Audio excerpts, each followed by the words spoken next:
Hey guys, welcome back to Elevated Soul. Today we are continuing with the part 4 of this chapter.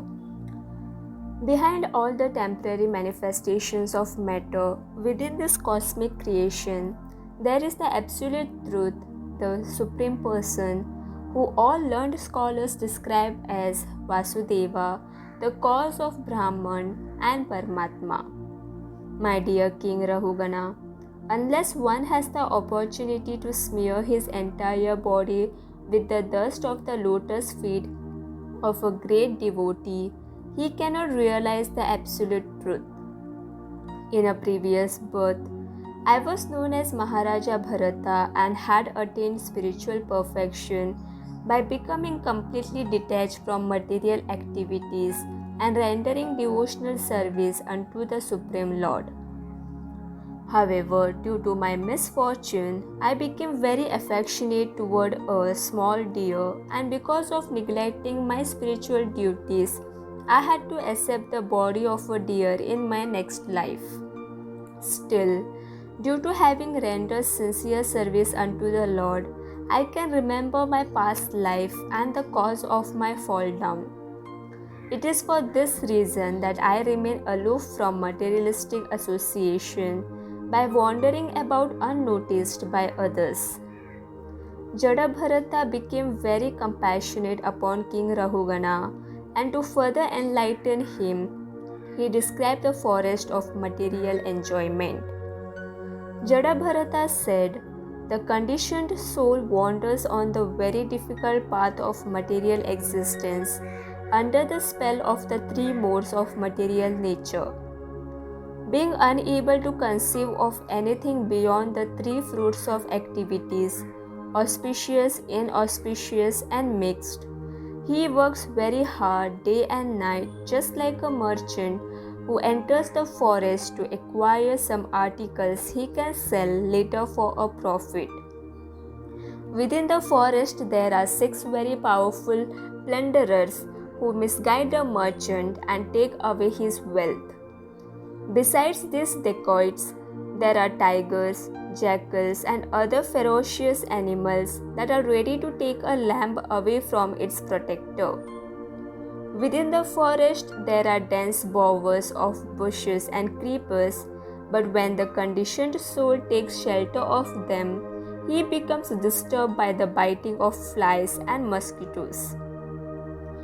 Sometimes he sees a Gandharvapura in the forest, and sometimes he is bewildered by seeing a fleeting find or ghost which appears like a meteor streaking across the sky.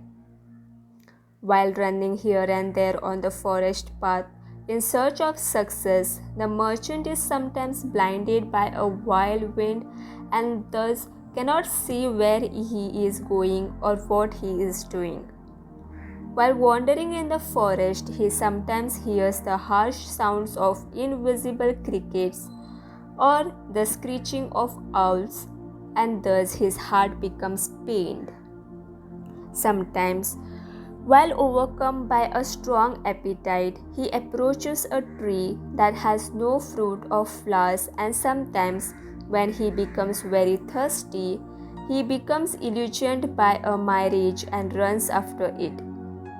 Sometimes he jumps into a shallow river and breaks his bones, and sometimes, being short of food, he tries to beg from persons who are not at all charitable.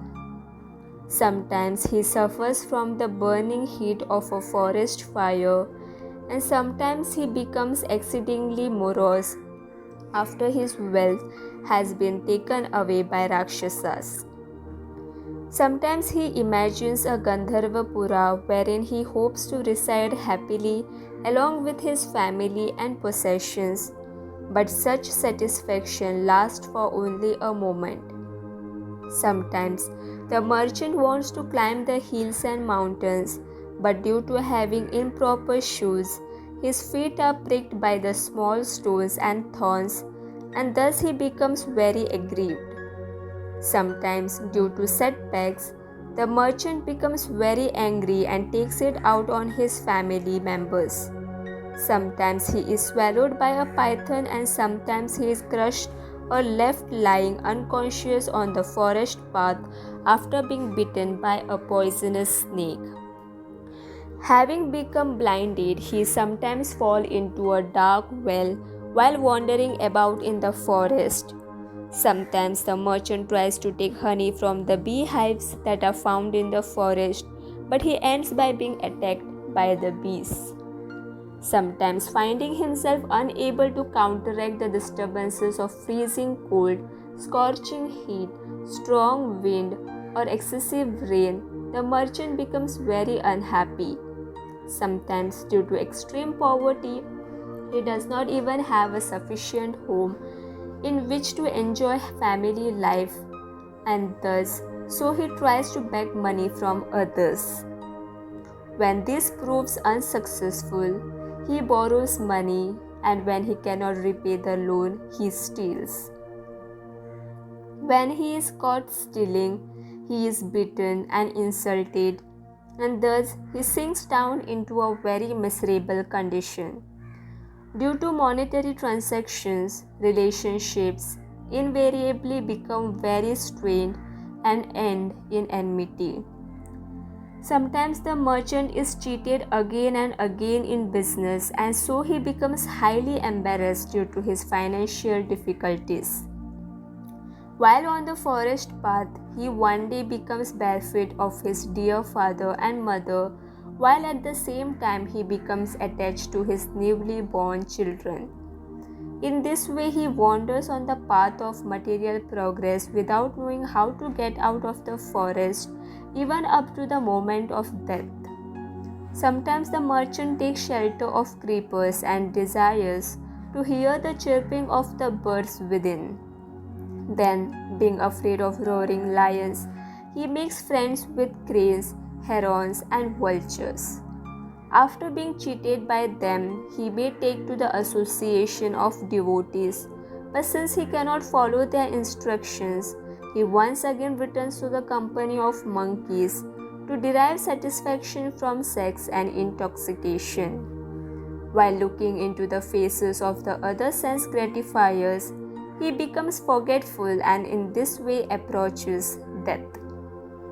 By this process, the living entity becomes just like a monkey that jumps from branch to branch while being kicked by his wife just like a he-ass.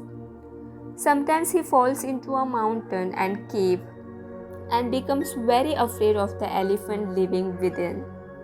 While stranded there, he is just like a monkey grasping at the branches of a tree, and even if he somehow gets out of that precarious condition, he resumes the same household life of sex enjoyment, and for that is the way of material attachment. Thus, under the spell of the Lord's illusory energy, one continues loitering in the forest of material existence without ever discovering his real self-interest, even up to the point of death. Jada concluded by saying, "My dear King Rahugana, you are also a victim of the external energy because you are situated on the path of material enjoyment. I now advise you to give up your royal position and attachment for the objects of the senses by employing the sword of knowledge, sharpened by the devotional service to the Lord.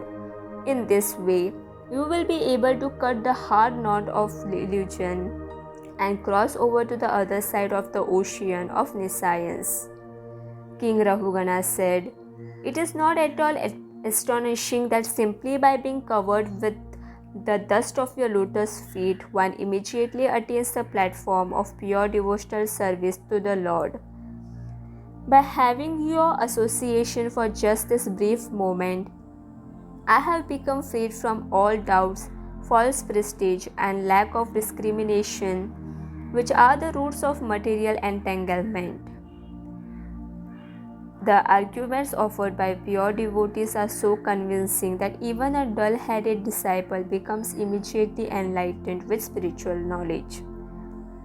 Therefore, I offer my most humble obeisances unto you."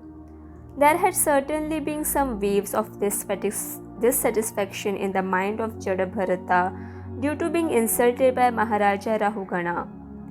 Still, as a great Vaishnava, Jadabharata was very kind-hearted, so that while remaining calm, he instructed the king about his constitutional position.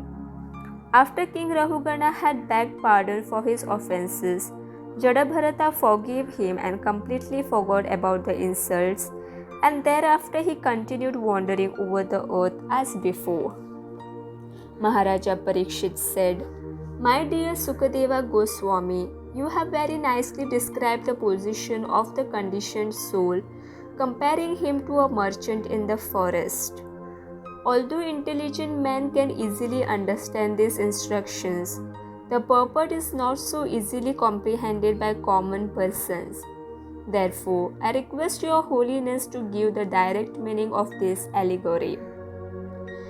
Sukadeva Goswami replied, A mercantile man who is always interested in making money sometimes goes to the forest to acquire some cheap commodities, and he can sell in the city at a good price.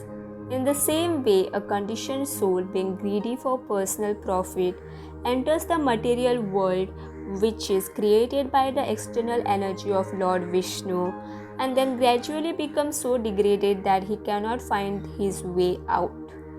While thus living independently and bewildered, he receives various types of bodies, one after the other, and thus suffers and enjoys to various degrees.